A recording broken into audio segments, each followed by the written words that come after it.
The day my marriage ended, my ex-husband's family threw a party for the woman who had replaced me. By sunset, they would be smiling beside a wooden sign that read New Beginnings, while my suitcase sat on the curb like trash. Before midnight, a man I had spent half my life resenting would arrive at that same house. And every person who had laughed at me would suddenly forget how to speak. But at 10 that morning, I still believed the worst thing waiting for me was a divorce decree. Mrs. Crawford? The attorney's voice pulled me back. I looked down at the papers on the conference table. My married name sat beneath a thick black line. Miss Hayes, I corrected quietly. It's Rebecca Hayes again. Cross from me. Daniel shifted in his chair. He had always been handsome when he was uncomfortable. His jaw tightened, his blue eyes lowered, and he rubbed his thumb over the expensive watch I had bought him for our 8th anniversary. Our 8th anniversary had been 3 months ago. He had spent it with Lauren Whitmore. Daniel's attorney cleared his throat. The agreement states that both parties waive further claims regarding the property held by the Crawford Family Trust. My clothes, books, and work files are still at the house, I said. Daniel leaned back. No one is stopping you from taking personal items. Your mother changed the security code. His expression flickered. She was worried you might take things that don't belong to you. I stared at him. The living room furniture was purchased from my account. So was the dining set. So was the adjustable recliner your mother used after her mastectomy. Daniel's attorney glanced at him, clearly hearing those details for the first time. Daniel exhaled through his nose. Becca, we agreed not to turn this into a fight. No, you decided there wouldn't be a fight because you assumed I was too tired to have one. His eyes hardened. This is exactly what I mean. What do you mean? You do things for people, then keep a list. For a moment, I could only look at him. I remembered sleeping in a vinyl hospital chair while his mother vomited after chemotherapy. I remembered learning how to clean her surgical drains because Daniel said the sight made him lightheaded. I remembered paying our mortgage when he left one job before securing another because he was waiting for something worthy of his experience. Apparently, Lauren Whitmore had finally offered him something worthy. Not love, access. Her father owned Whitmore Medical Holdings, a private healthcare company with hospitals, rehabilitation centers, and senior living facilities across New England. Daniel had spent years trying to move from middle management into an executive position. Lauren had promised him a regional vice president title. All it had cost him was his marriage. I didn't keep a list, I said. I remembered my life. Daniel's mouth tightened. You always have to make yourself the victim. His attorney quietly closed the folder in front of him. I signed the final page. My hand did not shake. Daniel watched me, almost disappointed. I think he had expected tears. Perhaps Lauren had expected them too. Maybe the two of them had imagined me begging in the courthouse hallway while Daniel explained that their relationship had simply happened. I handed the pen back. There, I said. You're free. Daniel flinched. For the first time that morning, I smiled. It was not a happy smile. It was the expression I used at Maple Harbor Senior Living when a family member screamed at a nurse because fear had made them cruel. Calm, patient, and finished. Daniel followed me into the hallway. Becca, wait. I kept walking. He caught my elbow near the elevators. Can we talk without attorneys? I looked at his hand until he released me. What else is there to say? He lowered his voice. Lauren did not break up our marriage. Of course not. His shoulders relaxed too soon. You did. I added. His face darkened. We had problems long before I met her. What problems? You were never home. I almost laughed. I managed a senior community during a staffing crisis. Then I came home and took care of your mother. You made everything about responsibility. Someone had to. There. He pointed at me as if I had proven his case. That tone. You always made me feel useless. I studied him carefully. Daniel did not look guilty. He looked offended. He had betrayed me. But in his version of our marriage, my competence was the greater cruelty. I never made you useless, I said. I just stopped pretending you were helping. His nostrils flared. You think you're better than everyone because old people like you. No, old people trust me because I don't abandon them when caring for them becomes inconvenient. The elevator doors opened. Daniel's face went pale. That was low. It was accurate. I stepped inside, but he blocked the door with one hand. You can pick up your things this afternoon. After that, I need you to stay away from the house. The house I paid for? The trust owns it. The trust paid the down payment. I paid the mortgage for 5 years. You signed the agreement. Yes. He stared at me, confused by my calmness. I had signed because I wanted nothing that required continued contact with him. I had spent 9 years trying to build a home with a man who treated every sacrifice as proof that I could survive another one. I was done proving it. Daniel lowered his voice again. Please don't make a scene today. I frowned. Why would there be a scene? He hesitated. That was when I knew. What's happening at the house? Nothing. Daniel. He looked away. Mom invited a few relatives over. For what? It's not a big deal. The elevator began beeping. I pressed the button to hold the doors. For what? His jaw worked. Lauren is moving some things in. My chest tightened so sharply that I had to focus on breathing. The divorce was finalized 5 minutes ago. She gave notice on her apartment weeks ago. I stared at him. He realized what he had admitted and added quickly. We knew the paperwork would be completed today. You planned her move before I signed. We planned our future. The doors started to close again. I let them. Daniel stepped back. Just before his face disappeared, he said, "Please be reasonable." I rode down alone. At Maple Harbor, I often told grieving families that the body could continue performing ordinary tasks, while the mind struggled to understand loss. You could answer questions, sign forms, make coffee, and hold a conversation while some part of you remained frozen at the exact second your life changed. I drove to the house in that condition. I told myself I only needed 1 suitcase, 2 boxes, and the framed photograph of my parents that had been buried in a desk drawer for years. I told myself I would be gone in 20 minutes. Then I turned onto Hawthorne Street and saw the balloons. Orange and gold ribbons hung from the porch rail. Pumpkins lined the steps. Someone had placed baskets of apples beside a drink table. A wooden sign leaned against the front door. New beginnings. My hands tightened around the steering wheel. Cars filled both sides of the street. Daniel's aunt stood in the yard holding a cup of cider. His cousin Brandon was carrying a tray of pastries. 2 women from Patricia's church were tying ribbons around the mailbox. And in the center of it all stood Lauren Whitmore, laughing in a cream-colored coat. My coat. No, not mine. I had tried it on once, seen the price, and put it back. Daniel had bought it for her. I parked at the curb. Conversation faded as I got out. Patricia appeared in the doorway. Her smile vanished. What are you doing here? I looked at the woman I had bathed after surgery because she had been too ashamed to let a home health aide see her scars. I came for my things. Patricia's lips pressed into a thin line. Daniel said you were coming later. This is later. Lauren turned toward me. Her expression became soft and concerned so quickly that it might have impressed me under different circumstances. Rebecca, she said, I didn't know you'd be here today. You're moving into my house on the day of my divorce. But you didn't think I might collect my belongings? Her cheeks colored. Daniel told me you had already moved out. I moved into a hotel 6 days ago. Daniel came around the side of the house, his face tightening when he saw me. Becca, what is this? He glanced at the guests. Mom wanted to make Lauren feel welcome. By throwing a party before I could remove my clothes? Patricia stepped down from the porch. Lower your voice. I haven't raised it. You're upsetting everyone. I looked around. Some guests avoided my eyes. Others watched openly. Lauren touched Daniel's arm. I can leave, she said gently. This was a mistake. Daniel immediately shook his head. No, you're not going anywhere. Her eyes lifted to mine. And behind the concern, I saw satisfaction. She had wanted him to say it in front of me. Patricia folded her arms. Rebecca, the marriage is over. There's no reason to ruin a happy day. A happy day? Daniel is starting over. 3 hours after our divorce? Her mouth tightened. The marriage was dead long before today. Interesting. No one told me while I was paying for it. A few guests looked down at their cups. Daniel stepped closer. Stop. I ignored him and walked toward the porch. Patricia blocked my path. Your boxes are in the garage. My mother's letters are upstairs. I packed everything. You went through my desk?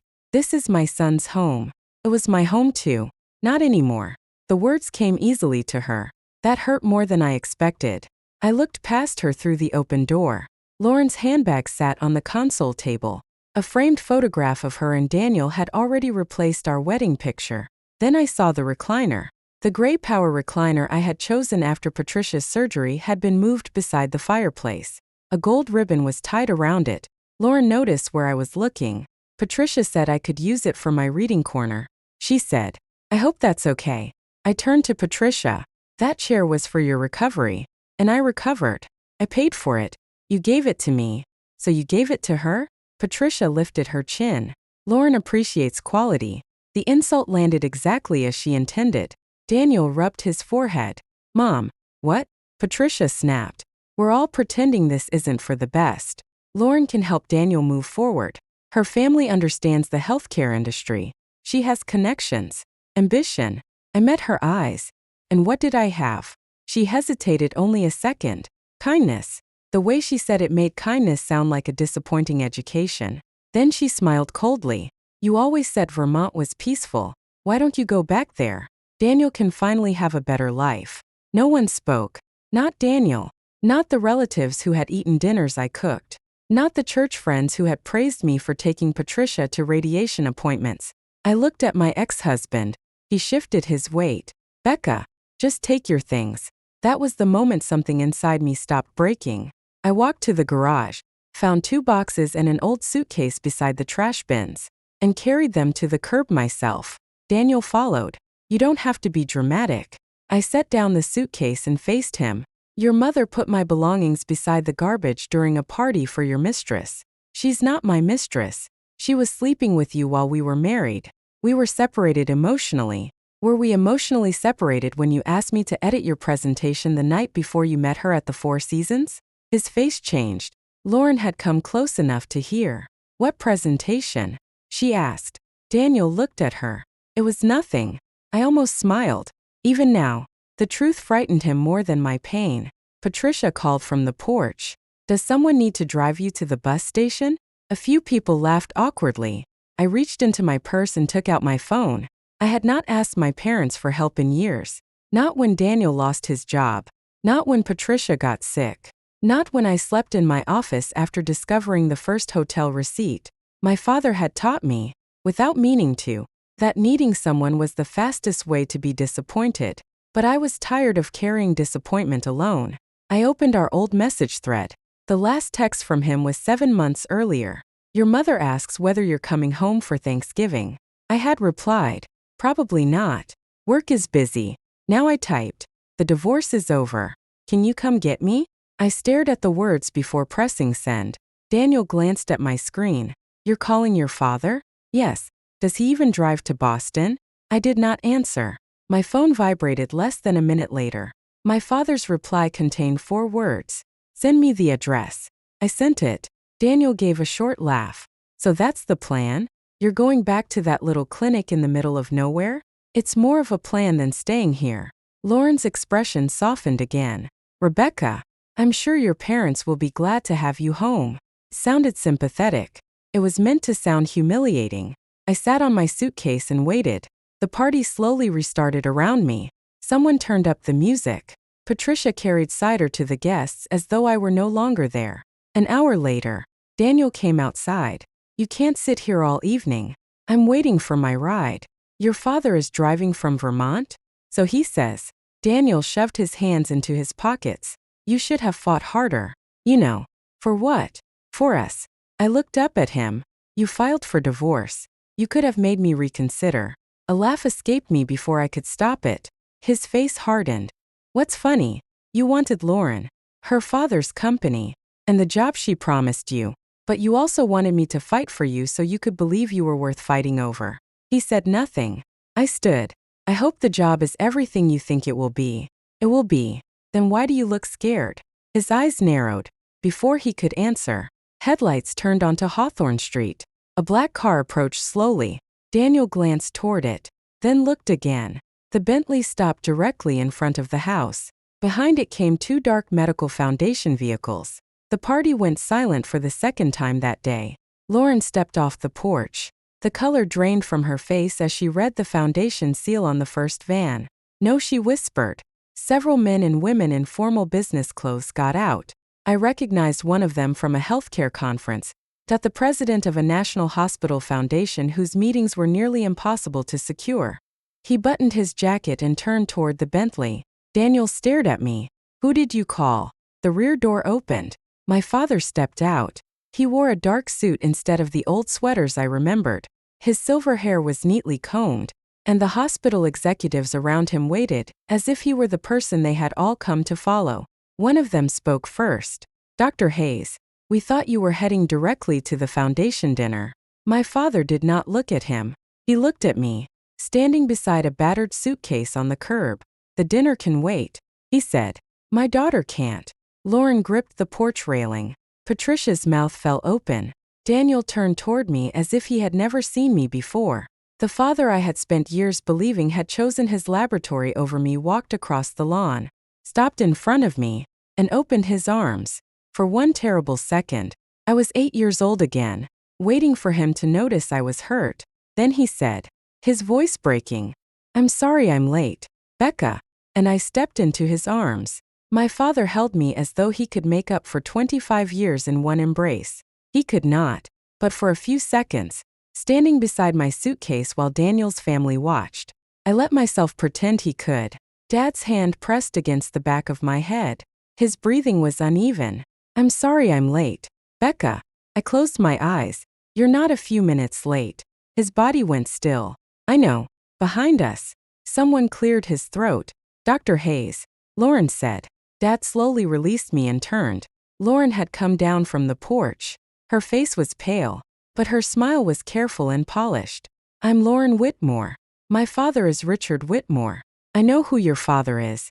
Her shoulders relaxed slightly. He's spoken very highly of you and Dr. Eleanor Hayes. Whitmore Medical has been hoping to arrange a formal meeting with your center. Dad did not respond. Lauren glanced at me, then looked back at him. I'm afraid you arrived during an uncomfortable misunderstanding. Daniel stared at her. Misunderstanding? She ignored him. I've always had enormous respect for Rebecca. I told Daniel from the beginning that he needed to be completely certain before ending his marriage. Daniel's mouth fell open. Lauren, you told me Becca was holding me back. She turned toward him, her eyes sharp. This is not the time. No, think it is, I said. Lauren's expression changed again. She smiled at me with strained sympathy. Rebecca, emotions are obviously high. Mine are fine. Patricia hurried down the steps and smoothed both hands over the front of her sweater. Dr. Hayes, I'm Patricia Crawford, Rebecca's mother-in-law. Former mother-in-law, I said. Patricia flinched. Dad's eyes moved toward the suitcase on the curb. Are these all your belongings? No. His gaze shifted to Daniel. Where is the rest? Daniel straightened. Becca agreed to collect her personal property today. She was collecting it when we arrived. Mom packed everything. Dad looked at Patricia. She gave a nervous laugh. Rebecca has always been very independent. We thought it would be easier for everyone if we helped. By placing her belongings beside the street, it was temporary. One of the hospital executives standing near the foundation van took out his phone. He did not appear to be recording, but Patricia noticed him and became even more anxious. You should all come inside, she said. We have hot cider. There's plenty of food. We're not here for your party, Dad replied. His tone was quiet. Patricia's smile disappeared. Dad turned to one of the men behind him. Mr. Alden, would you ask counsel to document any personal property that has not been returned to my daughter? A man in a navy suit nodded. Of course. Daniel's face tightened. There's no need to involve attorneys. Dad looked at me instead of him. Is there anything inside that belongs to you? My mother's letters. Some financial records. Work files. A few pieces of jewelry. Then we'll retrieve them. Patricia stepped in front of the door again. This is still private property. A woman from the foundation raised an eyebrow. Dad remained calm. My daughter was invited here to collect her possessions. If that invitation has been withdrawn, counsel can arrange another process. Daniel rubbed his jaw. No one is stopping her. You were, I said. He stared at me. Dad waited. Daniel finally stepped aside. Fine. Get what you need. Picked up one box. But Dad took it from my hands. I can carry it. I know. The answer came too quickly. He looked down at the box and said, you shouldn't have had to. Inside. The party guests moved out of our way. I went upstairs with Dad and the attorney. My bedroom no longer looked like mine. Lauren's clothes were already hanging in half the closet. Her perfume sat on the dresser beside a pair of diamond earrings. Dad saw them. She moved in before the divorce was final? Yes. His jaw tightened. I didn't know. I said before he could ask. Daniel told me this morning. Dad looked at my face. Did he hurt you? Not in a way an emergency room would record. For once, my father had no clinical answer. I opened the desk and found the packet of letters my mother had mailed over the years. Most were short. She always asked about my work, my health, and whether Daniel treated me well. I had lied in every reply. Dad watched me place them in the box. Your mother wanted to come. Why didn't she? She's overseeing a clinical review. I laughed once. Of course she was. Dad's face fell. She was afraid that if we both arrived, it might overwhelm you. You came in a Bentley with half the American healthcare system. 3 people. They looked like a delegation. They had been with me at a meeting. What meeting? He hesitated. I stopped packing. What meeting? Dad? We can discuss it in the car. That meant he did not want Daniel's family to hear. I added my files and jewelry to the box. Then took one last look around the room. Our wedding photograph was gone. Lauren had not even waited for the frame to cool. When we returned downstairs, Patricia stood beside the recliner. Rebecca, she said, you can take the chair if you're going to make an issue of it. I looked at the ribbon tied around it. I don't want it. You said you paid for it. I did. Then why make such a fuss? Because I wanted to hear you admit that my generosity only mattered while you needed it. Her face turned red. I never said that. You didn't have to. Daniel stepped between us. Enough. Dad looked at him. Daniel's anger immediately softened. Dr. Hayes, I understand this looks bad. It does. You don't know the whole story. I know my daughter completed a divorce today and found her replacement being welcomed into her home. Lauren's expression tightened at the word replacement. Daniel forced a laugh. Becca and I had been unhappy for a long time. Dad looked at me. Is that true? I thought about all the times I had called my parents and said work was busy so I could avoid talking about my marriage. Yes, I said. I was unhappy. Daniel exhaled. Relieved. Then I added, I just didn't know he had already started another relationship. Lauren crossed her arms. Daniel told me you were practically separated. We shared a bed. Daniel's face went crimson. I continued. He asked me to review a presentation for him the same week he took you to New York. Several guests exchanged glances. Lauren looked at Daniel. You said she had moved into the guest room. I did after I found the hotel receipt. He gave me a furious look. Dad picked up my suitcase. Becca, are you ready? I nodded. As we reached the door, Daniel caught my arm. Dad moved so quickly that Daniel released me before either of them spoke. Daniel lifted both hands. I only want a minute. You've had 9 years, I said. His eyes moved toward Dad, the foundation vehicles, and the executives waiting outside. Then he lowered his voice. Why didn't you tell me? Tell you what? Who your father is. I looked at Dad. That was the question I wanted answered too. I didn't know, I said. Daniel frowned. You expect me to believe that? I thought he worked at a rural medical clinic. Dad's mouth tightened, but he did not correct me. Lauren stepped closer. Green Valley isn't a clinic. The room fell quiet again. I looked at her. What is Green Valley? She stared at my father. The Green Valley Center for Rare Disease and Healthy Aging. I waited. When no one explained, irritation rose in my chest. That name is supposed to mean something to me? One of the executives near the door spoke carefully. It is one of the country's leading independent centers for immunological and geriatric research. I looked at Dad. He held my suitcase in one hand and said nothing. Lauren's voice was almost a whisper. Your parents founded it. I laughed because the alternative was shouting. My parents work in a converted farmhouse. Dad lowered his gaze. Lauren shook her head. The original clinic is in a farmhouse. Most of the research campus is behind it and below the North Ridge. Below the ridge? Becca, Dad said. We should go. I stepped away from the door. No, you don't get to say that now. His face tightened. Not here. Why not? Everyone else seems to know more about my family than I do.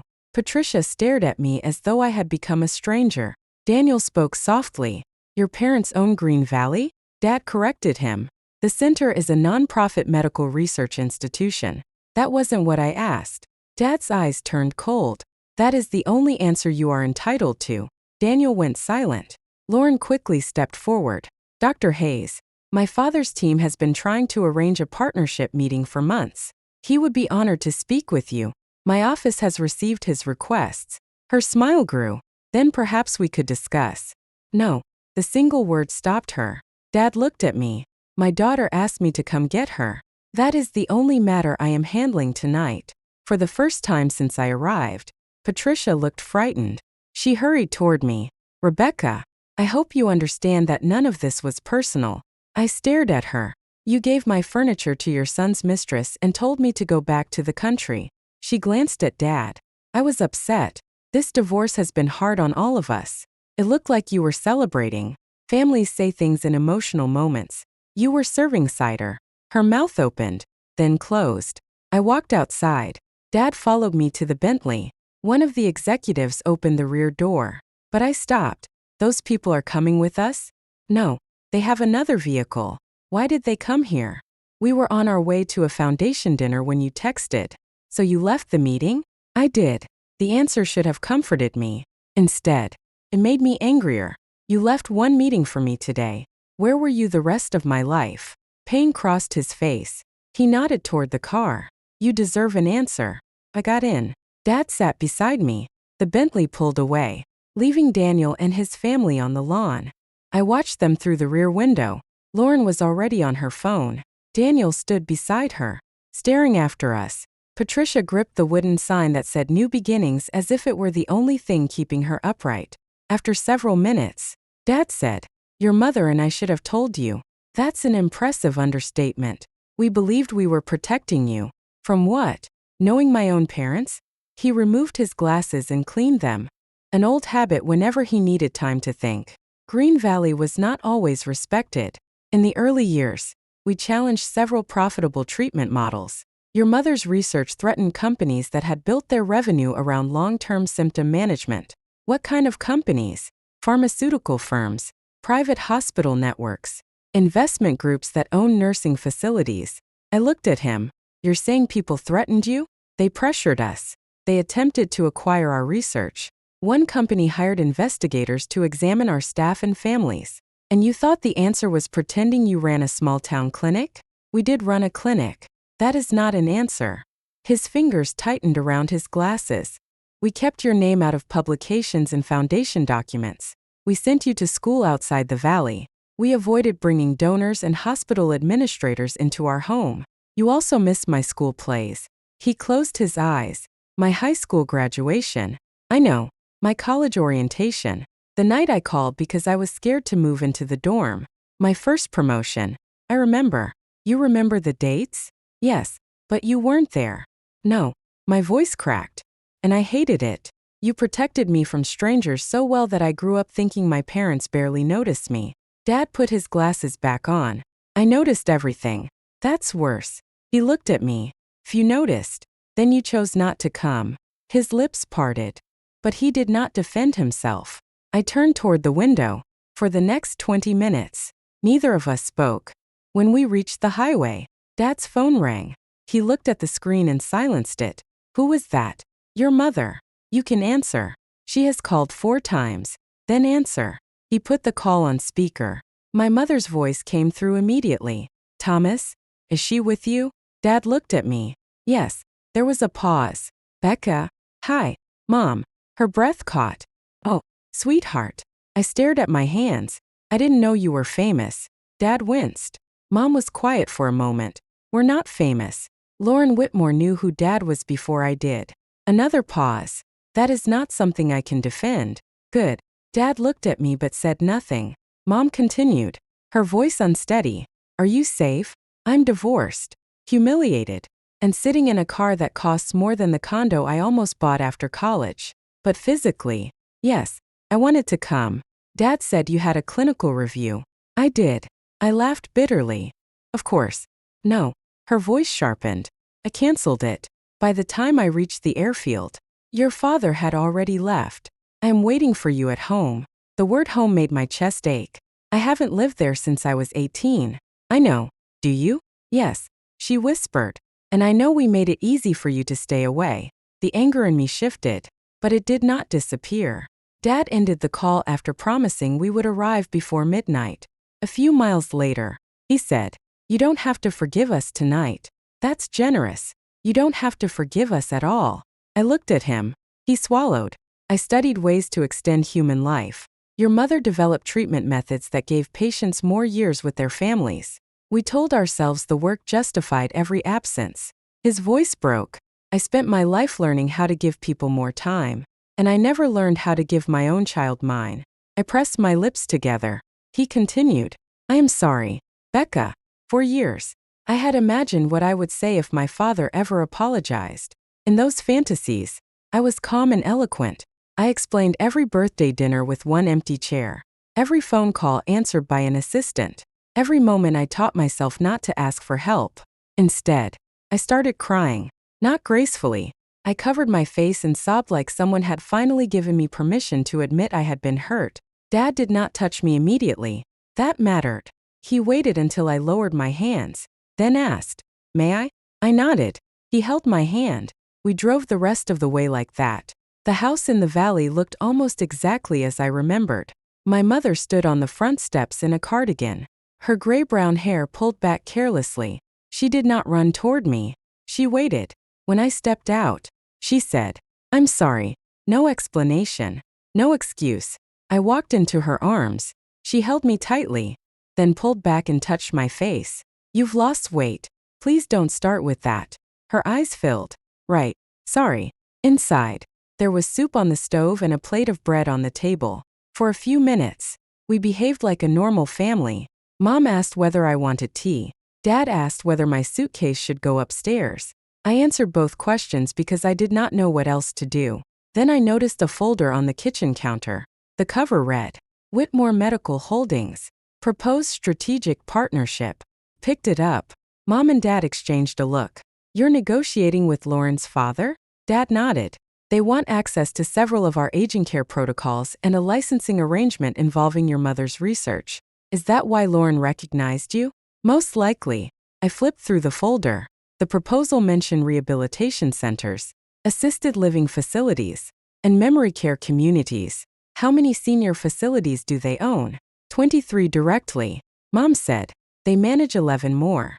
I thought about Lauren's face when she saw Dad. She had not been afraid of losing Daniel. She had been afraid of losing this. Dad said, "I will suspend discussions." No, both of them looked surprised. I set down the folder.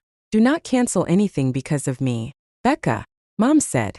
"After what happened, this isn't about my divorce." Dad studied me. "What are you thinking?" At Maple Harbor, we received 2 residents from Whitmore facilities this year. Both arrived with incomplete medication records. Mom's expression changed. "How incomplete?"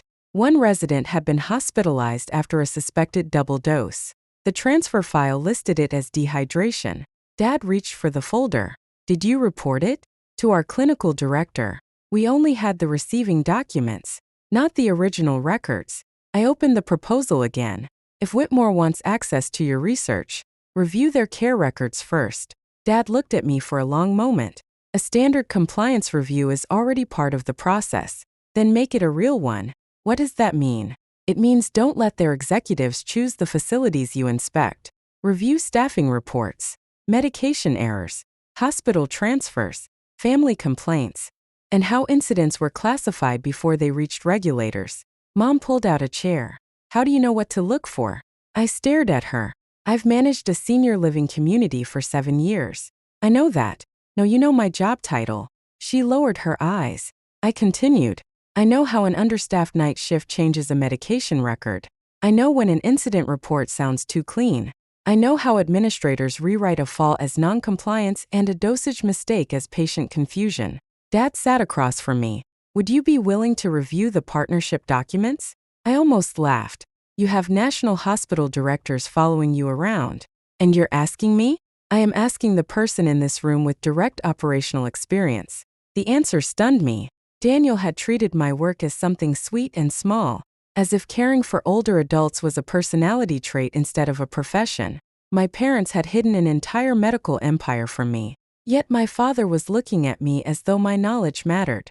I won't be used to punish Lauren, I said. You won't be.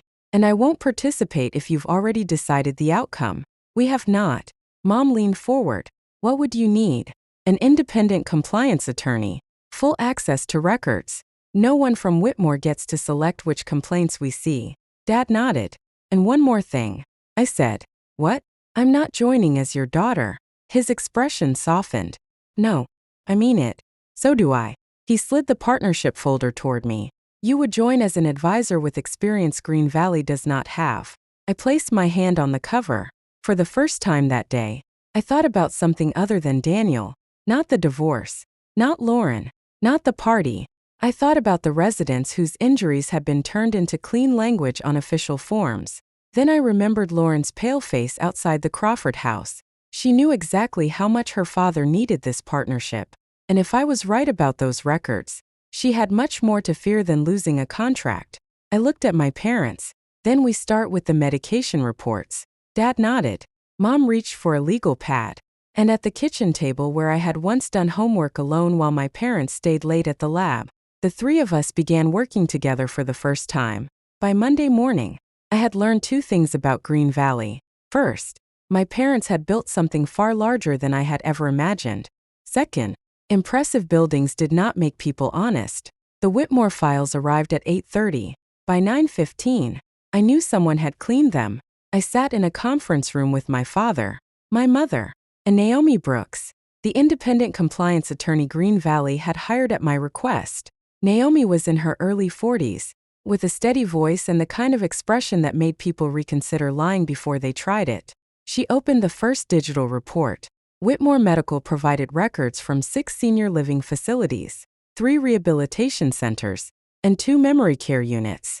She said, they describe these as representative locations. Representative according to whom?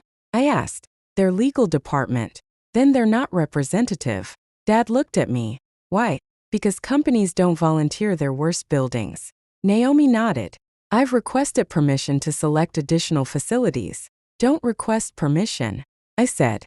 Make it a condition of the partnership review. Dad leaned back. Naomi glanced at him. Can I do that? He answered without hesitation. Yes. I opened the first staffing report.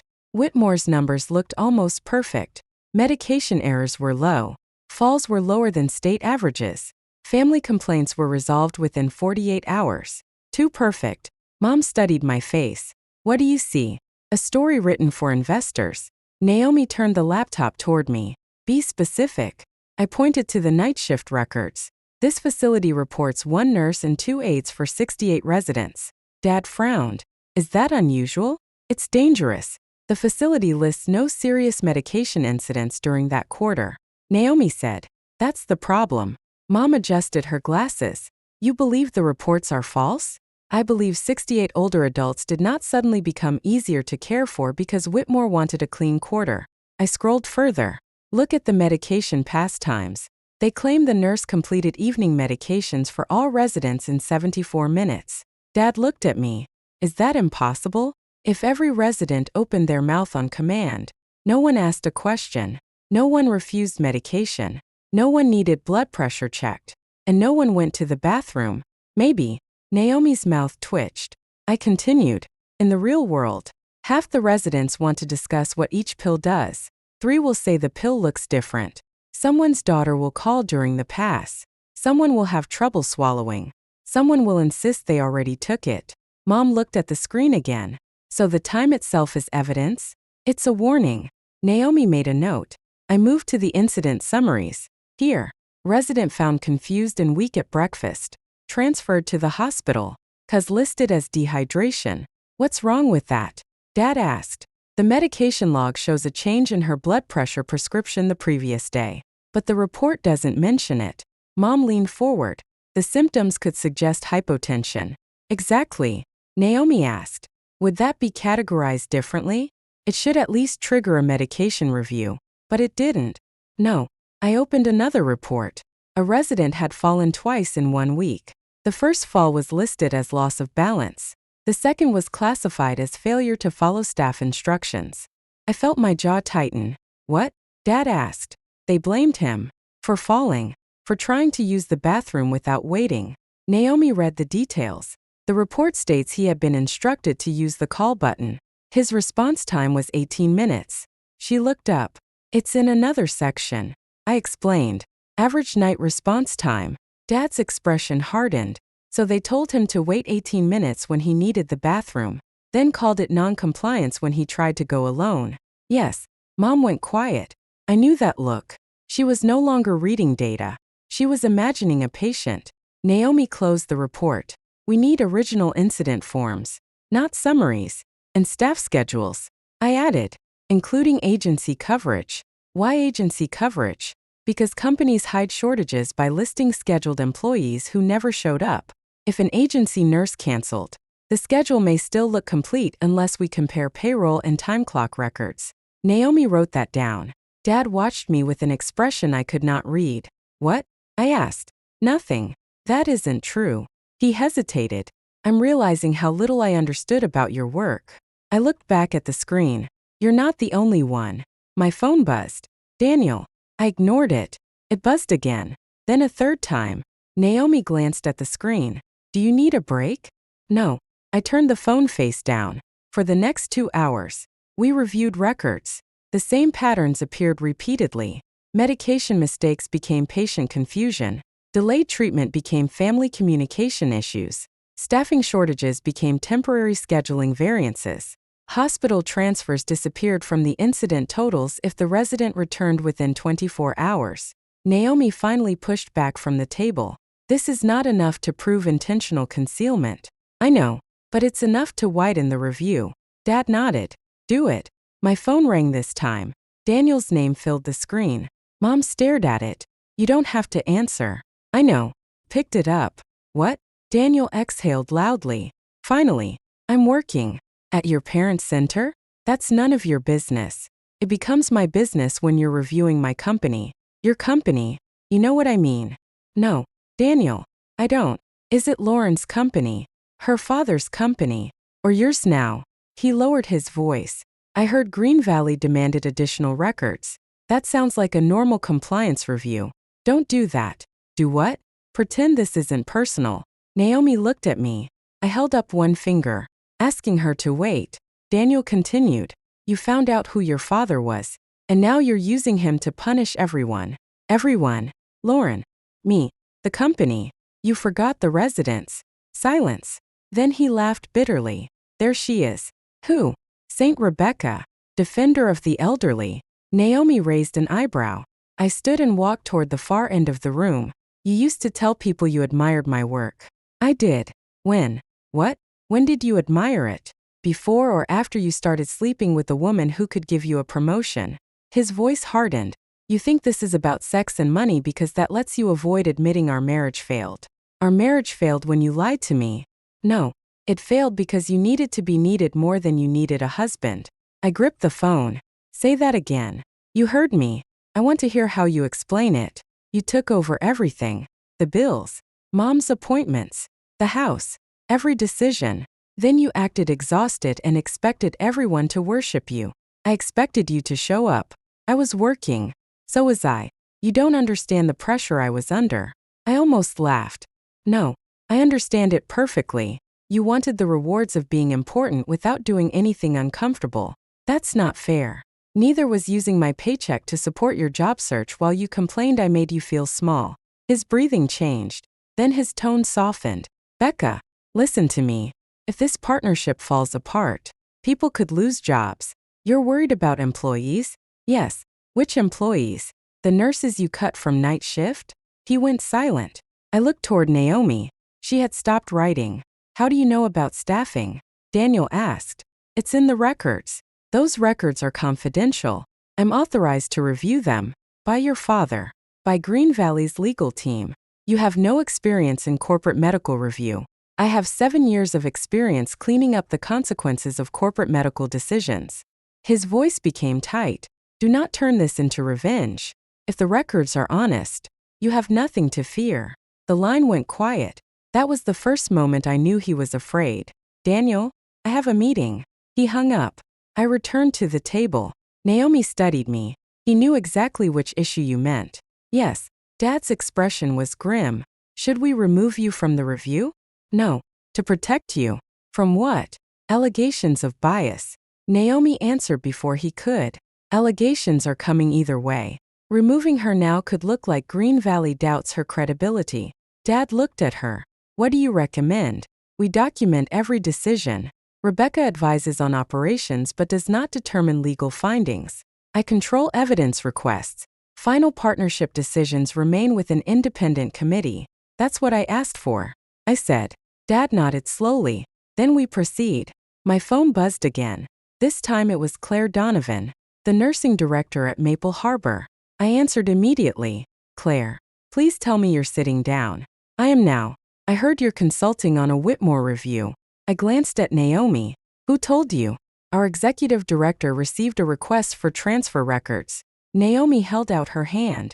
I put the call on speaker. Claire continued. Is this about Nora Bell? It may be. Nora had moved into Maple Harbor 6 months earlier after a hospital stay. She was 78, sharp-minded, and furious that everyone kept talking around her. Her daughter said a medication error had caused the hospitalization. Whitmore's transfer packet said dehydration. Claire lowered her voice. When Nora arrived, we called her former facility for a complete medication history. A nurse there sent us a document by mistake. What kind of document? An internal incident draft. Naomi sat forward. Do you still have it? I asked. Yes. It was attached to an email in Nora's chart. I found it this morning. What does it say? That she received 2 doses of carvedilol within 4 hours. Mom's face changed. That could absolutely explain her symptoms. She said. Claire paused. Who was that? My mother. Another pause. Your mother? I'll explain later. What else is in the draft? Claire clicked her keyboard. It says the second dose was discovered during the overnight count. The nurse notified a supervisor. Nora became weak before breakfast and was transferred. And the final transfer report? Dehydration. No medication error. Naomi took over. Claire, this is Naomi Brooks. I'm counsel for the independent review. Please do not email the document until we issue a preservation request. Do not alter the chart. Do not discuss this with anyone outside your compliance office. Claire's voice became serious. Understood. I asked, did Nora's daughter ever file a complaint? 3 times. What happened? She was told there was no evidence of a medication mistake. Dad's hand closed into a fist. Claire continued. Becca, there's something else. The wording in the final report sounds familiar. What do you mean? Says, the resident's symptoms were consistent with reduced oral intake and medication non-adherence. My stomach tightened. Naomi noticed. You recognize that phrase? Yes. From where? I stared at the words on Claire's screen. 2 years earlier, Maple Harbor had faced a state inspection after a resident repeatedly refused a prescribed diuretic. I had helped write a corrective report explaining the difference between a staff medication error and a resident's informed refusal. I had used nearly the same sentence. Daniel had been sitting beside me on our couch while I worked. He had asked why wording mattered. I had explained that regulators focused on whether staff made the mistake or whether a capable resident refused treatment after being informed of the risks. He had listened closely. I had mistaken that interest for respect. I wrote language like that. I said. Dad frowned. For Whitmore? No. For my own facility. Naomi's eyes sharpened. Did Daniel have access to it? He saw me working on the report at home. The conference room went silent. I remembered more. Daniel asking what phrases triggered mandatory investigation. Daniel asking whether every dosage mistake had to be reported to the state. Daniel joking that senior care regulations were all about choosing the right box. At the time, I had corrected him. Now I wondered whether he had been taking notes. Naomi spoke carefully. We need metadata from Whitmore's reports, draft history, author accounts, timestamps, and internal comments. Dad nodded. Request all of it. My phone vibrated again. A message from Daniel appeared. You are making a mistake. Call me before this goes further. I showed it to Naomi. Do not respond. She said. I wasn't planning to. 3 days later, Whitmore delivered another batch of files. Their legal department claimed draft histories were unavailable because of a software migration. Naomi read that sentence aloud and smiled without humor. Convenient. Can they get away with that? I asked. Not if the backups exist. Dad's assistant entered the room with a printed email. This was provided by a former Whitmore compliance analyst. She said, she contacted the review hotline this morning. Naomi took the page. Her eyes moved quickly over it, then stopped. What? I asked. She slid the email toward me. The sender was Lauren Whitmore. The recipient was Daniel Crawford. The subject line read, Q3 incident numbers. Lauren had written, the current data will alarm investors. Reclassify anything that can reasonably be attributed to patient behavior, family misunderstanding, or existing conditions. I need the numbers to support expansion. Daniel's reply appeared beneath it. I know what language to use. Becca taught me what regulators look for. For several seconds, I could not breathe. Dad reached for the paper, but I held on to it. The betrayal was no longer confined to hotel receipts, whispered calls, and a woman moving into my house. Daniel had taken the knowledge I had earned by protecting vulnerable people and used it to help hide their injuries. Mom touched my wrist. Becca. I pulled away. Not because I was angry with her, but because I could not bear comfort yet. Naomi said, this email alone does not prove every report was falsified. No, I answered. My voice sounded unfamiliar, but it proves he knew what he was doing. Dad's face had gone cold. We suspend partnership discussions immediately. I looked at him. Not yet. Everyone turned toward me. Naomi frowned. Why? Because if Whitmore knows we already have this, they'll shut everything down and blame one employee. Daniel? Mom asked. Yes. Dad's jaw tightened. He deserves responsibility. He does. But he didn't build this system alone. I placed the email on the table. Lauren told him to change the numbers. Someone approved the staffing cuts. Someone ignored the complaints. Someone decided an old woman's overdose was easier to hide than fix. Naomi watched me carefully. What are you proposing? Keep the partnership review open. Dad stared at me. I continued. Let them think they still have something to gain. Ask for more records, more facilities, more emails. Mom's expression was troubled. That could become difficult. It already is. Dad looked at the email again. This is not your burden to carry. I met his eyes. For once, I know exactly what I'm carrying. My phone rang. Daniel. I let it ring until it stopped.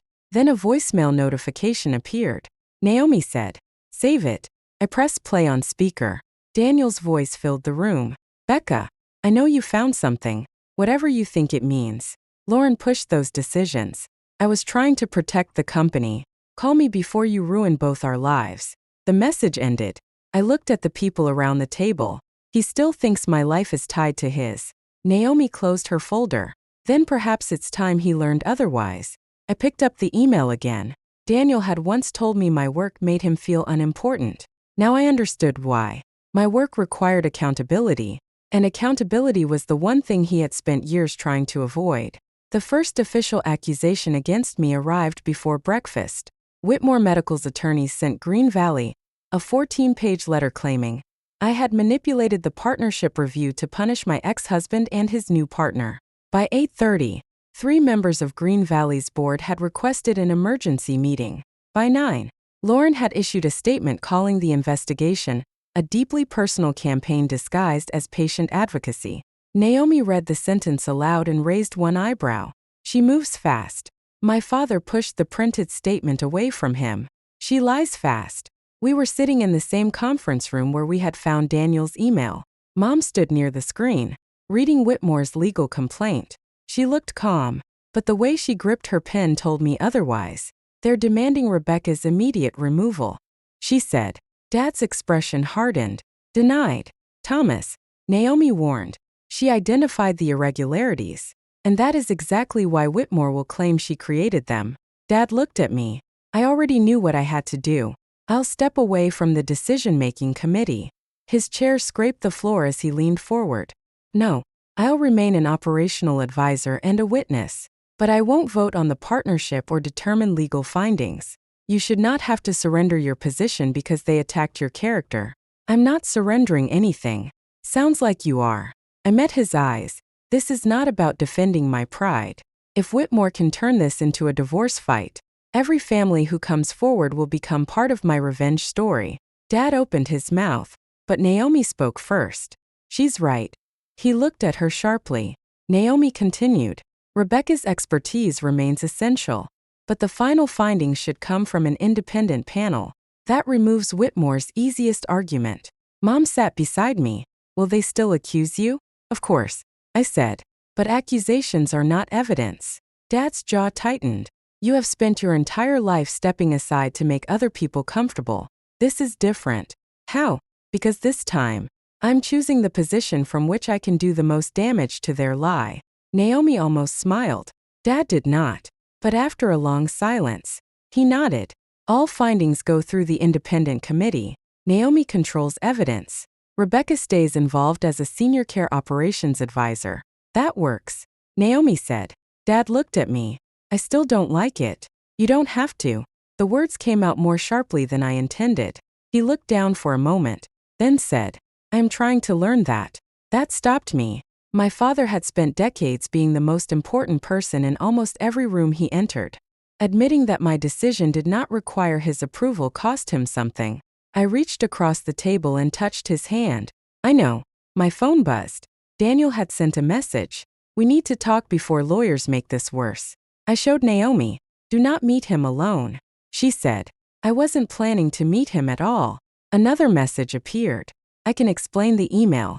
Then, Lauren gave the order. Dad read the screen and said, he is already preparing to sacrifice her. Probably because she's preparing to sacrifice him. Naomi replied. She was right. That afternoon, Whitmore Medical produced a formal response claiming Daniel had exceeded his authority and altered reports without approval from senior leadership. Lauren's name did not appear once. The company described Daniel as a mid-level employee who may have acted independently in pursuit of professional advancement. I read the sentence twice. Daniel had thrown away our marriage because Lauren promised to make him important. Now her company was describing him as disposable. He called me 6 times. On the 7th, I answered. What? His breathing was uneven. I need to see you. No, Becca, please. You can speak to Naomi. I'm not talking to an attorney about our marriage. Our marriage is over. This is bigger than the divorce. Yes, it involves injured residents and falsified reports. I didn't falsify them. You changed the classifications. 'Cause Lauren told me to. You knew what those changes meant. I was following instructions. You told her you knew what language to use because I taught you. He went silent. When he spoke again, his voice was lower. I shouldn't have written that. That's your concern? No. I mean that I shouldn't have involved you. You didn't involve me. You used me. I never meant for anyone to get hurt.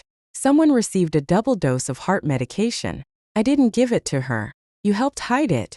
I was told the incident had already been handled. Then why did the report need changing? He made a frustrated sound. You don't understand how corporate reporting works. I laughed. Daniel, you stole my understanding of reporting because you didn't have your own. That isn't fair. Which part? I worked for years to get ahead. So did I. You were already respected. Because I did the work. You always say that like I didn't. I closed my eyes. Even now. He was not frightened by what had happened to the residents. He was frightened that his effort might not receive the reward he believed it deserved. Why do you want to meet? I asked. I have documents. Give them to your attorney. They prove Lauren was involved. Give them to Naomi. I need to know what happens to me if I cooperate. That is not my decision. You can influence your father. No. You know you can. I won't. His voice cracked. So you're just going to let them destroy me? You changed medical records. For a promotion. He said it as if that made the decision understandable. I leaned back in my chair. Do you hear yourself? I was 35 years old and still reporting to men younger than me. Lauren said I could move into regional leadership. She said her father would notice me if the expansion numbers looked strong. And you believed her. She believed in me. No. She found you useful. You don't know what we had. I know she issued a statement blaming a mid-level employee. He stopped breathing for a second. What statement? I almost felt sorry for him. Almost. Check Whitmore's legal response.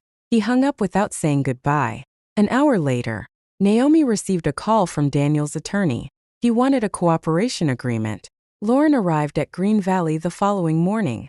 She came without her father and without Daniel, Naomi, Dad, and I met her in a conference room. Lauren placed her handbag on the table and sat as if she were attending a charity board meeting instead of an investigation. I want to clarify several misconceptions, she began. Naomi folded her hands. You may speak through counsel. My attorney is available by phone. Then call her. Lauren's smile tightened. This can be handled privately. No, I said.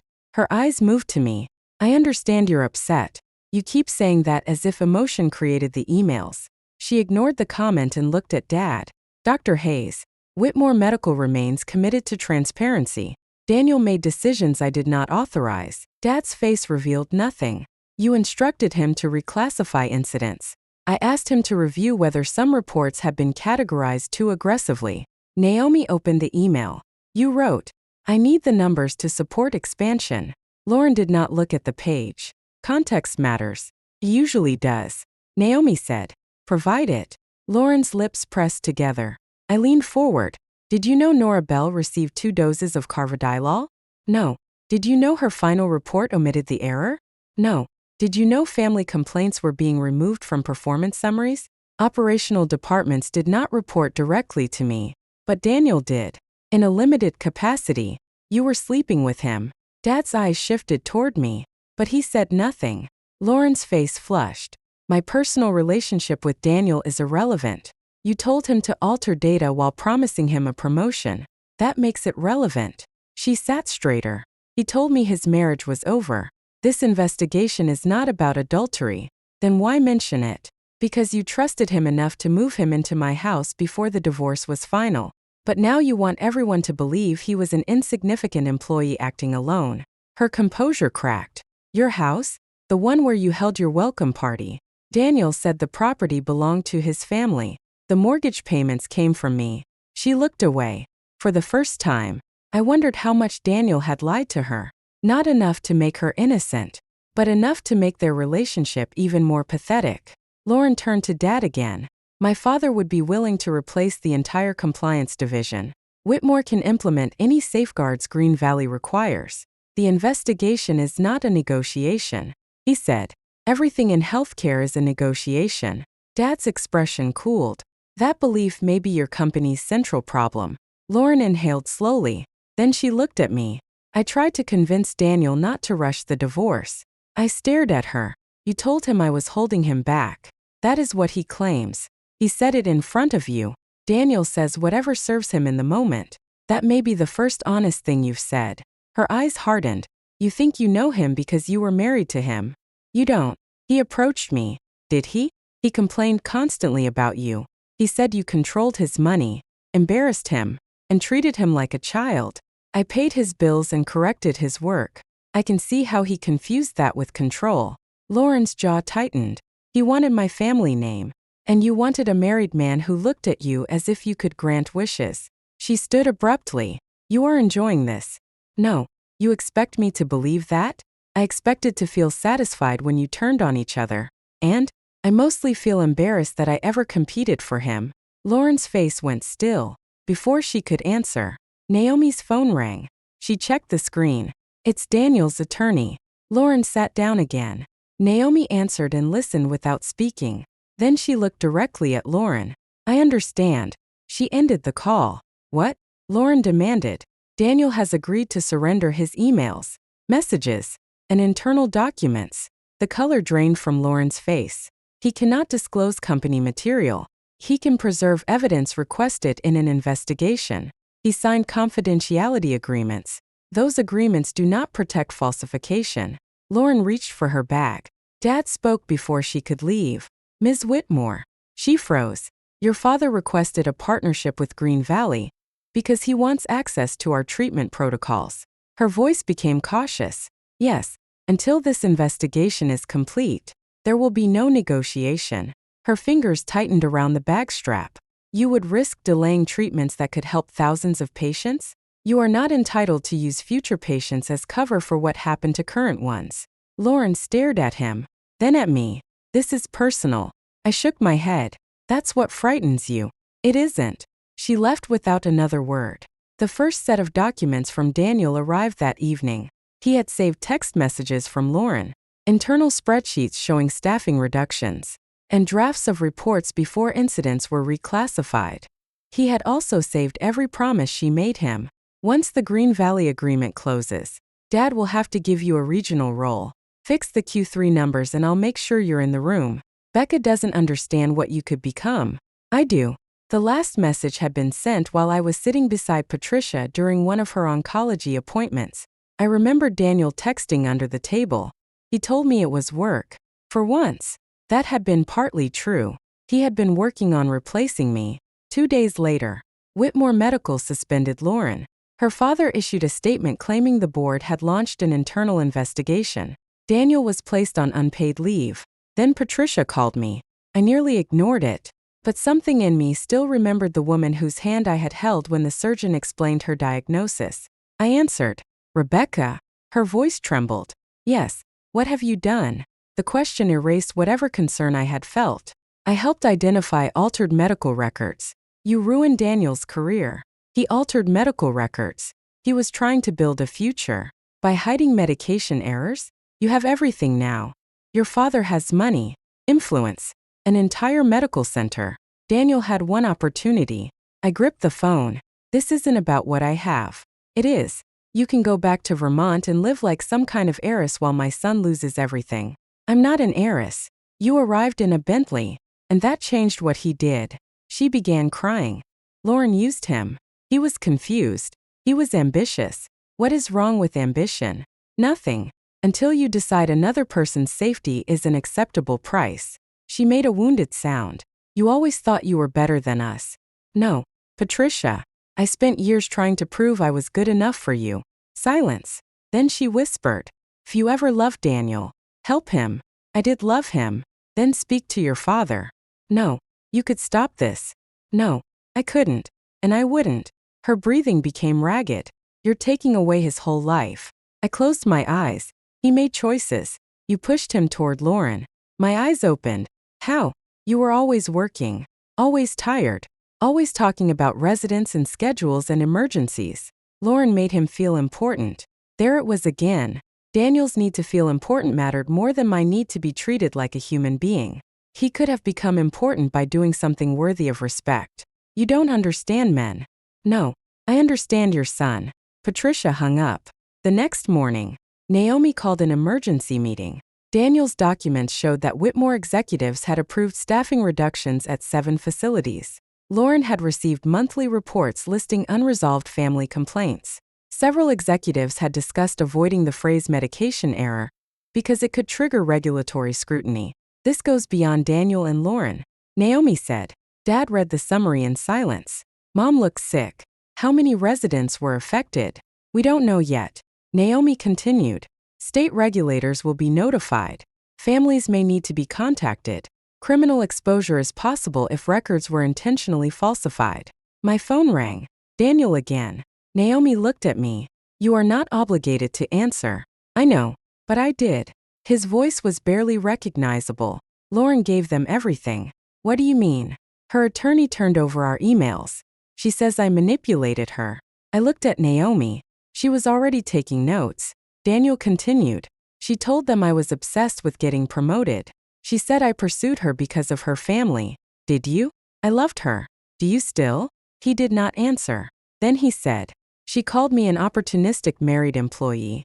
The same phrase from the company's statement. He laughed, but the sound broke halfway through. I gave up everything for her. No, you gave up everything for what you thought she could give you. Becca, please, what do you want? I want to come to Vermont. My stomach turned. No, I can explain everything in person. You've already explained it. I'll cooperate. I'll tell your father whatever he needs. This is not about earning my father's approval. I can start over. Then start over. With you. No. His breath caught. You don't mean that. I do. We were married for 9 years. And you betrayed me for a job you never received. I made a mistake. No. Daniel, you made a series of decisions and called them a future. He began to cry. I had heard him cry only twice before. When his father died and when Patricia was diagnosed. Part of me wanted to comfort him, That part of me had kept our marriage alive long after he stopped deserving it. I felt invisible. He said, "So you made other people disappear from the reports. That isn't fair." "It's the truth. I never wanted anyone hurt. You just wanted not to see it." He was silent. Then he whispered, "Do you hate me?" I thought about the party, the suitcase beside the garbage, the report language stolen from my work, the patients whose suffering had been rewritten to protect expansion numbers. "No," I said. "I finally see you clearly." I ended the call. An hour later, Patricia collapsed in her kitchen.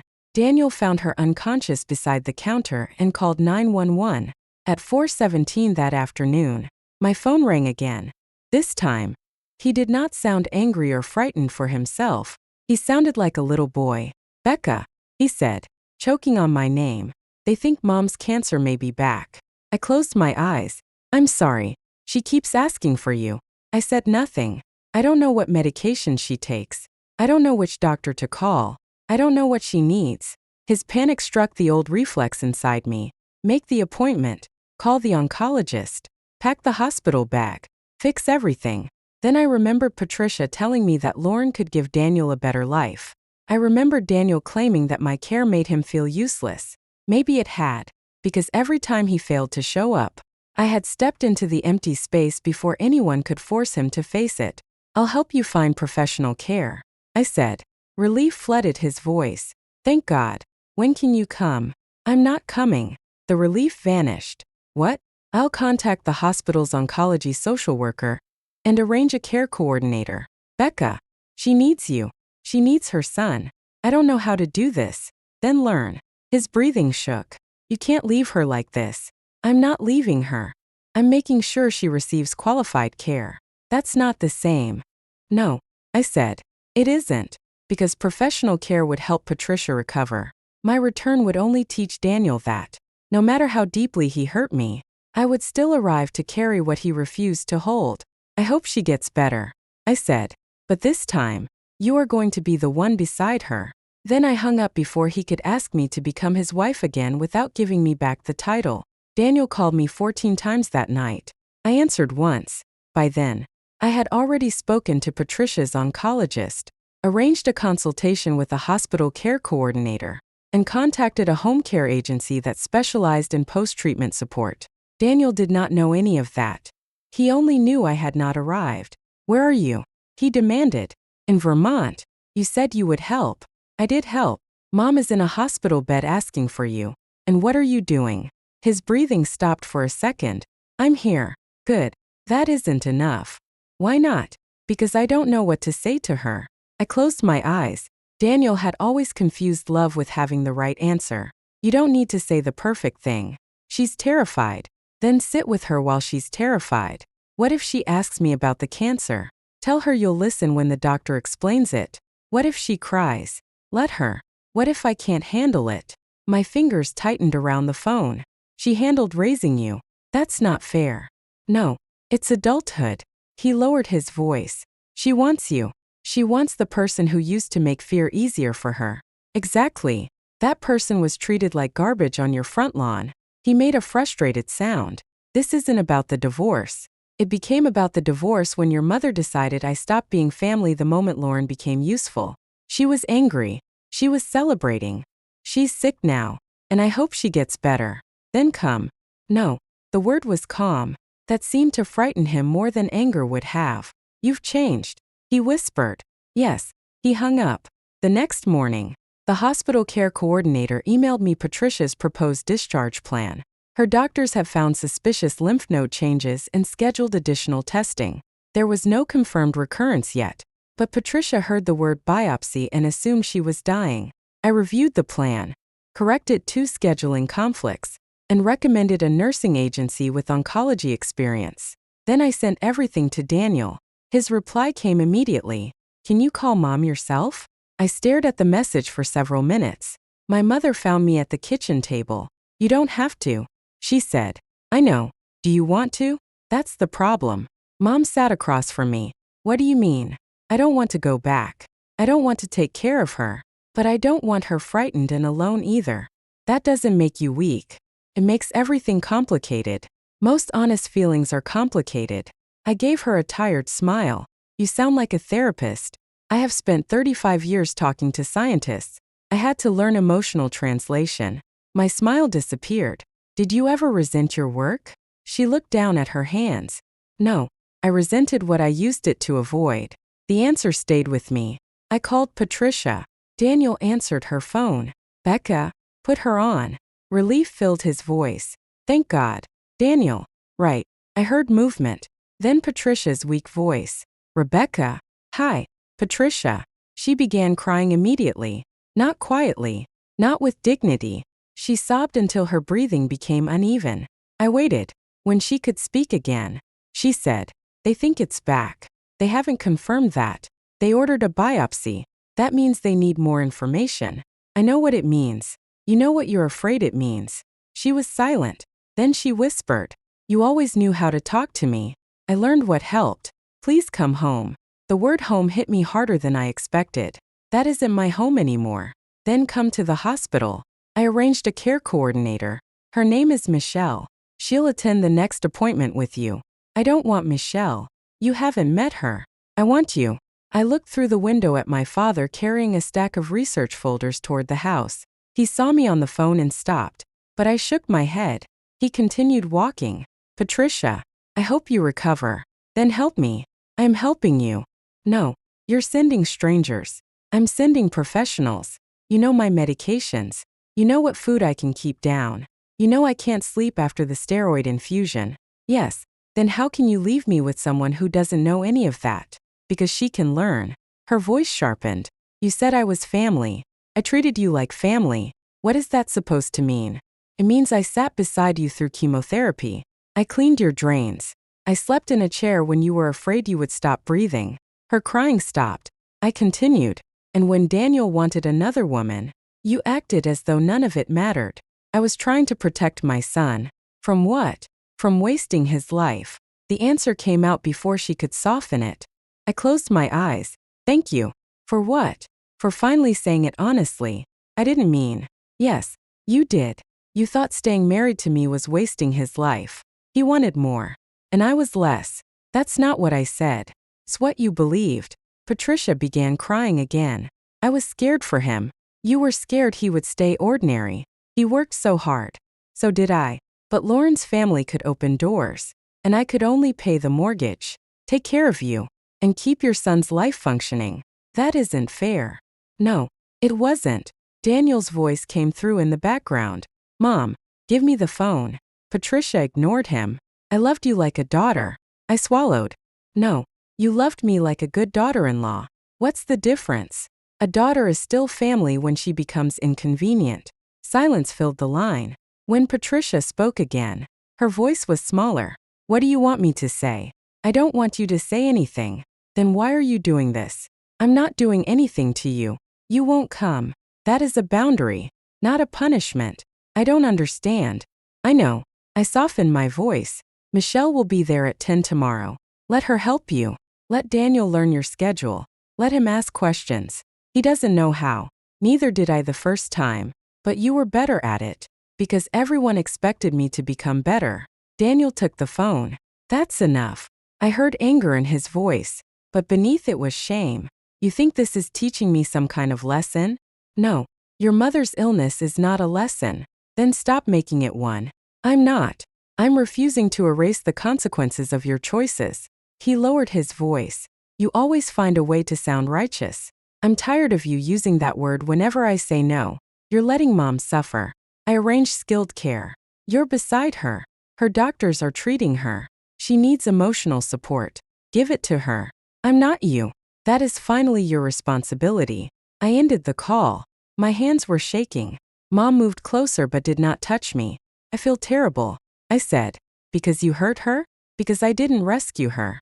That's not the same thing. I know. Do you? I looked at her. She said, you have spent years believing love is proven by how much pain you are willing to absorb. I laughed bitterly. I wonder where I learned that. She accepted the blow without defending herself. Probably from us. The public hearing began 4 days later. Whitmore Medical had hoped to keep the investigation private, but too many families had come forward. State regulators announced a formal review, and Green Valley's independent committee agreed to present its findings at a public healthcare oversight session in Boston. Naomi warned me before we entered. Whitmore's attorneys will challenge your motives. I know. They may ask about the affair. I know. They may imply your father arranged this hearing. Did he? No. Then I'll say that. Naomi studied my face. You don't have to prove you're unemotional. I'm not trying to. Good. Emotion doesn't make evidence less true. The hearing room was crowded. Daniel sat behind his attorney, wearing a suit that looked slightly too large. He had lost weight. When he saw me, he started to rise, but his attorney put a hand on his arm. Lauren sat at another table with 3 lawyers. She did not look at Daniel. Her father, Richard Whitmore, sat behind her. His expression was rigid, but he looked older than he had in press photographs. When I was called, I gave my name, Rebecca Hayes. One committee member looked at the file. Formerly Rebecca Crawford? Yes, you were married to Daniel Crawford, who participated in preparing some of the reports under review. Yes. Whitmore's attorney stood. Ms. Hayes, isn't it true that your husband left you for Ms. Whitmore? Naomi had warned me, but hearing it aloud still made my stomach tighten. He began a relationship with her while we were married, and shortly after your divorce, you joined a review that threatened Ms. Whitmore's company? I joined as an operations advisor after Green Valley had already received a partnership proposal from Whitmore Medical. Green Valley was founded by your parents. Yes. So you benefited from a family connection. I was invited because I had 7 years of experience managing a senior living community, but you had no prior corporate compliance role. No, the attorney smiled. So you were not qualified to determine whether regulations had been violated. I did not determine that. What did you do? I explained how senior care operations work in practice. Meaning, I looked at the committee. A staffing report can say a building had enough employees because every scheduled name appears on paper. But if 2 aides called out and no replacement came, the residents experienced the shortage even if the spreadsheet did not. The attorney's smile faded. I continued. A medication log can look complete even when one nurse rushed through 60 residents. A family complaint can disappear from quarterly data if someone relabels it as a communication issue. Isn't that interpretation? It is operational reality. He held up one of the Whitmore reports. You personally concluded these documents were deceptive. No, I identified patterns that required original records, and because of your suspicions, a former employee was encouraged to provide internal emails. No, the review hotline was operated by independent counsel. He walked closer. You disliked Ms. Whitmore. Yes, the room shifted. The attorney seemed surprised by my answer. You admit that? She slept with my husband. Disliking her would be a normal response. A few people murmured. He recovered quickly. Then how can this committee trust your judgment? Because I did not ask anyone to trust my feelings. I asked them to compare drafts, timestamps, staffing records, hospital transfers, and complaints. He returned to his table and picked up another document. Ms. Hayes, you are familiar with the phrase medication non-adherence. Correct? Yes, you have used it in reports yourself, when appropriate. Yet you suggested that Whitmore used the phrase deceptively, because Nora Bell did not refuse medication. He stopped. I continued. She received the same heart medication twice. The original incident report documented the error. The final report removed it and described her symptoms as non-adherence. The attorney's jaw tightened. You did not witness the medication administration. No. Then you cannot personally confirm what happened. Nora's nurse documented it. The medication count confirmed it. The hospital records matched it. Naomi placed the supporting files before the committee. I looked at the attorney. The only document that did not match was the one shown to the family. He returned to his seat. A committee member asked me to explain why language mattered. Because families make decisions based on those records. I said, doctors make treatment decisions. New facilities decide what monitoring a resident needs. When an overdose becomes dehydration, the next nurse doesn't know to watch for the same risk. I saw Nora Bell's daughter sitting in the audience, her eyes filled with tears.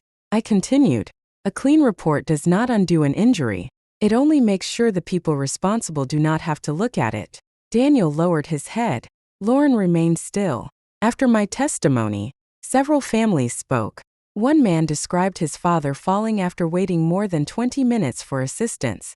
A woman said her mother had been hospitalized twice, but Whitmore told her the facility had no record of preventable incidents.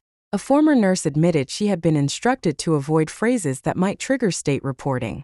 By late afternoon, the committee released preliminary findings. Whitmore facilities had systematically reduced staffing, suppressed complaints, and reclassified medication incidents. Lauren was removed from all operational authority pending further investigation. Daniel's role remained under review, but his attorney confirmed he was cooperating. Outside the hearing room, Richard Whitmore approached my father. "I want to discuss remediation," he said. Dad did not shake his hand. "Discuss it with independent counsel. We are prepared to replace executives, fund corrective programs, and accept external oversight. That may be necessary. Green Valley's involvement could stabilize the facilities." Dad's face remained hard. "You still think this is a business negotiation?" Richard glanced at me. "My company employs thousands of people. Closing facilities would harm residents. Then perhaps you should have protected them before the evidence became public." Richard's expression tightened. Lauren came out behind him. She looked directly at me. "You got what you wanted." "No, you destroyed my career. I did not write your emails. You used your family to make this public." "The families made it public." She stepped closer. "Daniel lied to me." "I know. He said you were cold, controlling, that you treated him like he was never enough." I studied her face. She was angry, but beneath the anger was humiliation. "You believed him because it made taking him easier." Her lips parted. I continued. "If I was cruel, then you didn't have to admit you were helping him betray me. He pursued me, and you enjoyed being pursued." She glanced toward Daniel. He stood several feet away, watching us. Lauren lowered her voice. "He was desperate to be important." "Yes, he told me he would do anything. And you believed that was devotion." Her eyes hardened. "You think you're better than me." "No, I think we both believe Daniel's need made us special." She flinched. "The difference is that I'm done building my life around it." Lauren walked away without answering. Daniel approached me after his attorney left. He kept his hands in his pockets. "You were good in there." I almost laughed. "You used to call my work boring." I was wrong. "That doesn't help now." He nodded. "Mom's biopsy is tomorrow." "I know. Michelle emailed me." His expression tightened. "You're still checking?" I asked the coordinator to keep me informed. "Then why won't you come?" "Because caring whether she survives does not mean I have to become her caregiver again." She apologized. "No." She cried because I wouldn't return. Daniel looked down. "She's starting to understand." "Good. So maybe there's a chance. For her and me to speak someday? Maybe. For us." "No." His face collapsed. "Becca, Lauren means nothing to me now." "That isn't romantic. I'm trying to tell you I was wrong. You're telling me the woman you chose abandoned you." "I chose badly. You chose exactly what you wanted." "What does that mean?" "You wanted a powerful woman who admired you without expecting you to earn her admiration." He looked wounded. "I wanted to feel seen. I saw you, Daniel. That was the problem." He shook his head. "I don't understand. I saw you avoiding responsibility. I saw you resenting my work. I saw you using your mother's illness to keep me too tired to question you. That's not who I am. It is who you were with me." He swallowed. "I could move to Vermont." "No. I could start over. Take any job. Help with the center." "You don't want Vermont. I want you. You want the life I could rebuild for you." His eyes filled. "That's cruel." "It's honest." He wiped his face quickly. "Did you ever love me?" "Yes." He looked up. I continued. "That is why leaving hurts. But love is not a contract that requires me to keep accepting damage." He stood there for several seconds, then nodded. For the first time, he did not ask me to save him. Patricia's biopsy showed treatable localized recurrence. She began therapy with a professional oncology team. Daniel attended every appointment. Michelle later told me he took notes, learned the medication schedule, and asked good questions. A week after the hearing, Patricia called again. "I'm not asking you to come," she said immediately. "All right. I wanted you to know Daniel is here. That's where he should be. He's trying." "I'm glad." Her voice trembled. "I've been thinking about the party." I waited. "You came to get your things. And I made you stand outside. Yes. I gave Lauren the chair you bought me. Yes. I told you Daniel deserved a better life. Yes. She inhaled sharply. I don't know how to apologize for that. Start by not pretending it happened because you were emotional. She was quiet. I wanted Lauren's family name. I know. I thought it would protect Daniel from struggling. And I was acceptable only while I made the struggle easier.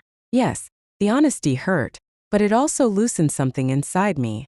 Patricia began crying. You saved my life before. And when you needed a family, I threw you out. I closed my eyes.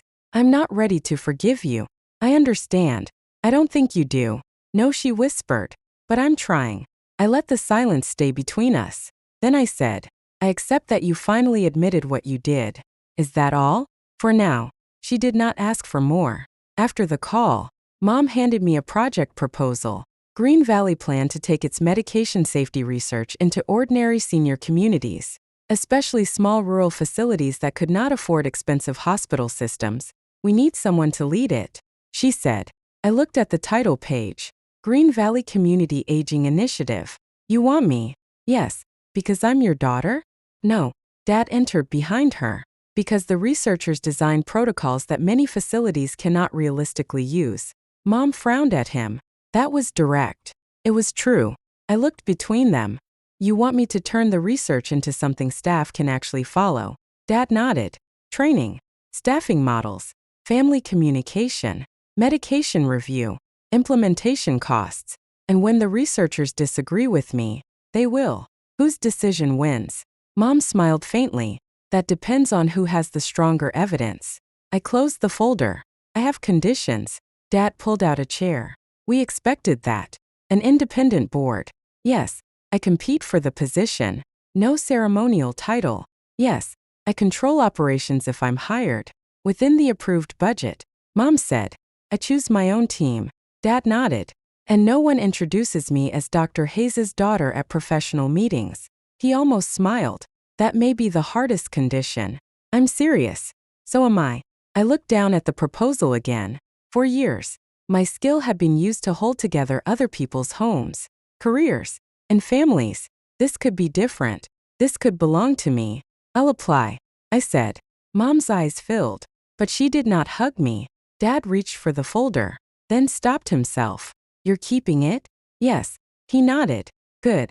For once. Neither of them tried to decide what my answer meant. They simply let it be mine. 3 months after the hearing, Daniel called to ask whether I had ever loved him. It was not the question I expected. By then, Whitmore Medical had agreed to independent oversight at all 34 facilities. Lauren had lost her executive position. Her father's board had barred her from participating in future operations while state and federal investigators reviewed the altered records. Daniel had admitted changing incident classifications and misleading compliance reviewers. In exchange for providing emails and internal documents, prosecutors had not charged him with the most serious offenses. But his career in healthcare administration was over. He called me on a Tuesday evening while I was reviewing training materials at my parents' kitchen table. Becca, he said, can I ask you something without you hanging up? That depends on the question. Did you ever love me? I put down my pen. Yes. He was silent for so long that I checked the screen to make sure the call had not ended. Then how can you sound so calm? He asked. Because loving you and leaving you can both be true. You don't miss anything? I miss who I thought we were. He let out a broken laugh. I don't even know who I am anymore. You're someone who has to decide what comes next. I lost my job. I know. Lauren won't speak to me. Her attorneys say I manipulated her. You both manipulated each other. I lost the house too. That surprised me. What happened? Mom refinanced it to help with legal fees. She can't afford the payments now. So we're selling. I did not feel the satisfaction I once imagined I would. The house had never been the problem. The people inside it had been. Daniel cleared his throat. I found your old receipts. What receipts? For the mortgage, furniture, Mom's medical bills. I said nothing. I didn't know how much you paid. Yes, you did. No, I knew you paid things. I didn't understand the total. That's because you never wanted to. His breathing became uneven. I thought money just worked itself out with you. Money does not work itself out. Someone works it out. I know that now. I looked at the project notes spread across the table. Why did you really call? I wanted to hear you say it mattered. What mattered? Our marriage. It mattered to me. Even after everything? Daniel, the fact that something ended badly does not mean every moment before it was false. He began crying quietly.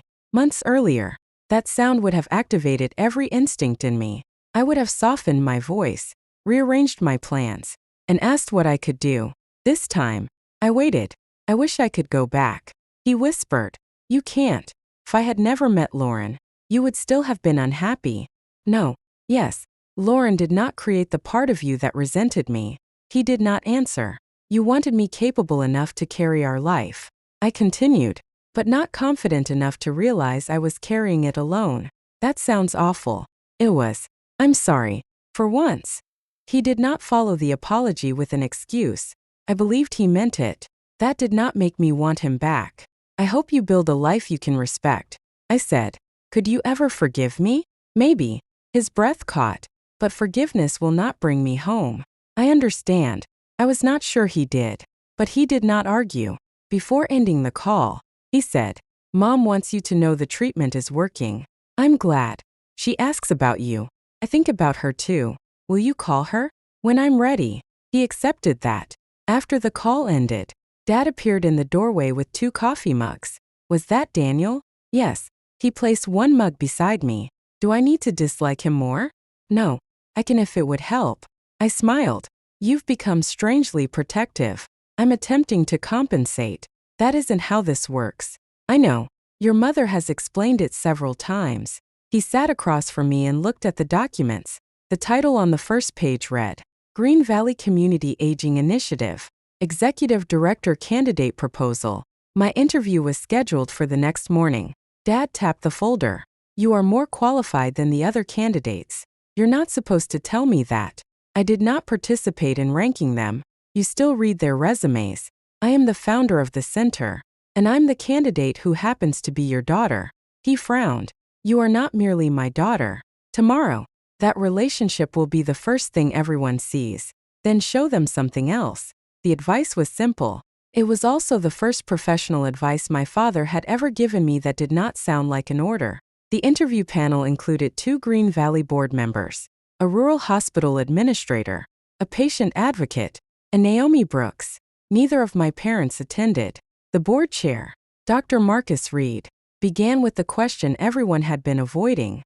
Ms. Hayes, some people will assume this position was created for you.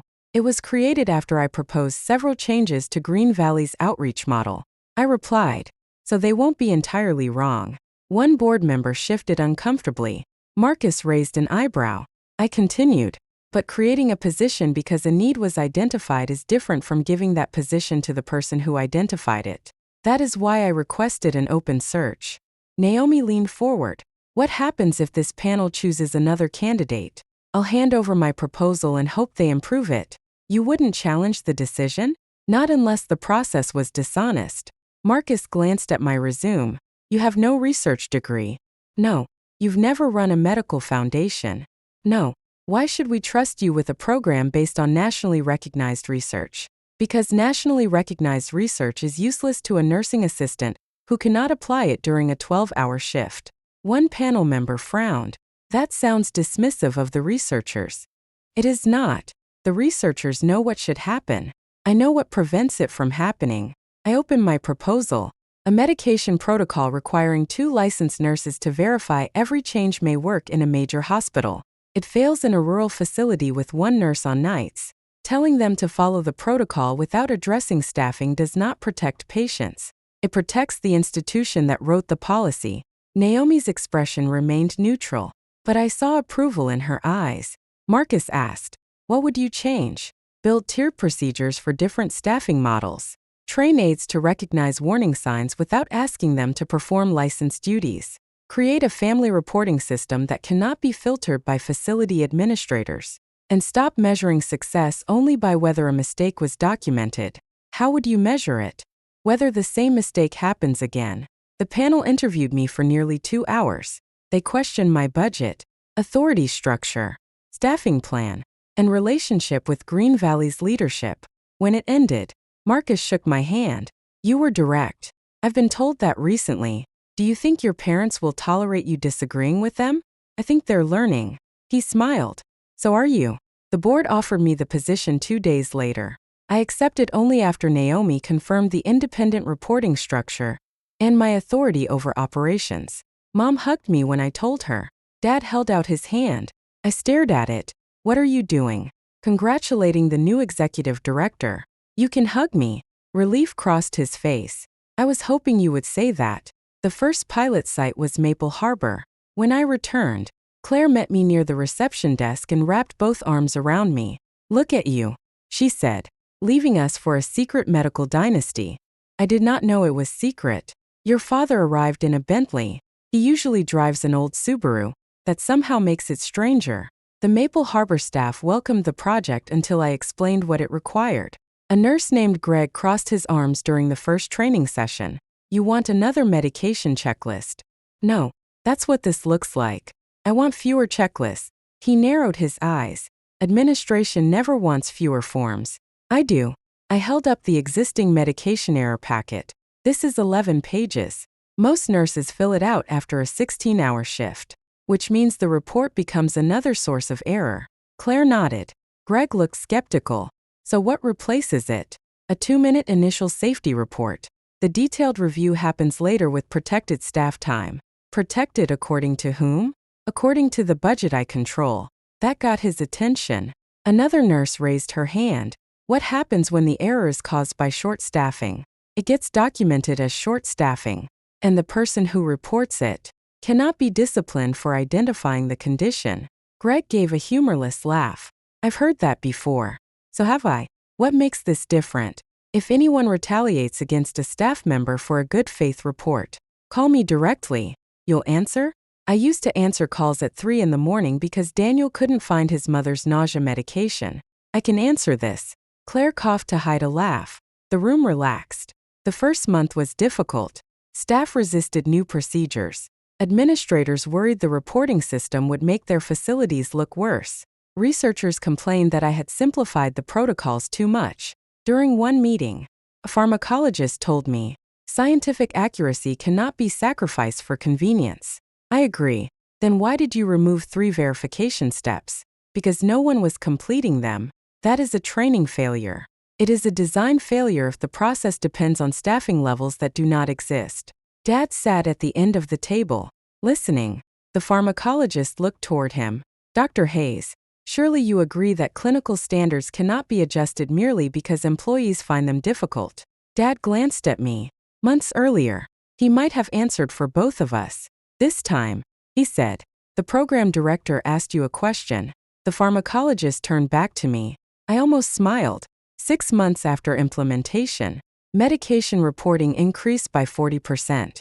Whitmore's former public relations consultants would have called that a failure. Actual medication injuries fell by 22%. Staff had not suddenly become worse. They had become less afraid to admit mistakes before those mistakes harmed someone. Nora Bell joined our family advisory council. At the first meeting, she pointed at me and said, I like her because she doesn't talk to me like I'm already dead. Her daughter covered her face. Nora, what? They all do it. I laughed. She's right. Nora looked pleased. Patricia called after the first results were published. I saw your interview, she said. I didn't know you watched it. Daniel showed me. How are you feeling? Tired. But the scans were better. I'm glad. She paused. I sold the recliner. I did not understand at first. The chair? Yes. The one you bought after my surgery. You didn't have to do that. I couldn't look at it. Patricia. I gave the money to a patient transportation fund. I sat quietly. I know that doesn't fix anything, she said. No, I'm not asking it to. That mattered. She told me Daniel was taking a job at a medical supply warehouse. It was not an executive position. It did not come with a private office or an important title. He gets up at 5, she said. He drives me to treatment before his shift. That's good. He complains less. That's also good. I think he finally understands what you did for us. I looked down at my desk. I wish he had understood while I was doing it. So do I. We did not become mother and daughter again, but sometimes she called, and sometimes I answered. That was enough. The official launch of the Community Aging Initiative took place 1 year after my divorce. Dad was scheduled to introduce the program. He stood at the podium and looked down at his prepared remarks. My wife and I have spent most of our careers studying how disease affects aging patients. He began. But this initiative exists because someone showed us that discovering a treatment is not the same as making sure people receive it safely. He looked toward me. It is my privilege to introduce my daughter. I raised one finger. Dad stopped. The audience laughed softly. He smiled, folded his notes, and corrected himself. It is my privilege to introduce the executive director of the Green Valley Community Aging Initiative, Rebecca Hayes. I walked to the podium and hugged him before he stepped away. You remembered. I whispered. I am capable of learning. Slowly. I am a scientist. We require evidence. Mom was waiting in the front row. She was crying openly. I looked at the staff members, residents, families, researchers, and rural healthcare administrators who had joined the program. A year earlier, I had believed losing my marriage meant I had failed. I had walked out of Daniel's house with 2 boxes and an old suitcase, while everyone at his party watched me leave. That suitcase still sat in my childhood bedroom, not because I planned to leave again, because I wanted to remember that I had survived the day I thought I had nowhere to go. After the launch, Dad asked whether I was coming to the house for dinner. What are you making? Your mother is cooking. That wasn't my question. Mom took his arm. He attempted lasagna. I followed the recipe. You used cottage cheese. It was listed as an acceptable substitution. I laughed. All right, I'll come. Dad looked at me carefully. You don't have to. I know. That was the difference now. They no longer assumed I would return because they needed me. I no longer stayed away to prove I did not need them. I went because I chose to. For most of my life, I thought going home meant admitting I had failed. I finally understood that home was not the place I returned to when someone rejected me. It was the life I chose after I stopped rejecting myself.